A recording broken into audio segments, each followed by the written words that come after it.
గురువు ద్రోణాచార్యుడి శిక్షణ ముగిసిన తర్వాత అర్జునుడు రంగస్థలంపై తన అద్భుతమైన విలువిద్యా నైపుణ్యాన్ని ప్రదర్శించాడు.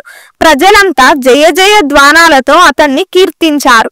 దుర్యోధనుడు మరియు అతని అనుచరులు తీవ్ర ఈర్ష్యతో రగిలిపోయారు.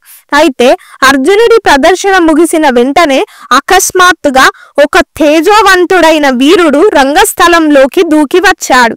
అతని పేరే కర్ణుడు. అతను ధైర్యంగా నిలబడి తాను అర్జునుని కంటే గొప్ప విలుకాడుడని బహిరంగంగా సవాలు విసిరాడు. కర్ణుడు అర్జునుడు ప్రయోగించిన అస్త్రాలను సులభంగా తిరిగి ప్రయోగించి తను అసాధారణ పరాక్రమాన్ని నిరూపించాడు. అయితే అతని పుట్టుక సూతపుత్రుడు అనే అపవాదు గురించి ప్రశ్నించి క్షత్రియ రాజులు అతన్ని ద్వేషించారు. కర్ణుడిని పోటీకి అనుమతించలేదు. అయితే కర్ణుడి పరాక్రమాన్ని గుర్తించిన దుర్యోధనుడు వెంటనే రంగంలోకి దిగాడు. తన ఆశలకు శత్రుత్వానికి అతనే సరైన వాడని గుర్తించి అక్కడికక్కడే కర్ణుడిని అంగరాజ్యానికి రాజుగా పట్టాభిషేకం చేశాడు.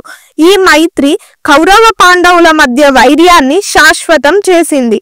తర్వాత ఏం జరిగిందో నెక్స్ట్ వీడియోలో చూద్దాం. Until then please like, share and subscribe to my channel Pravikavya తరంగం. Thank you.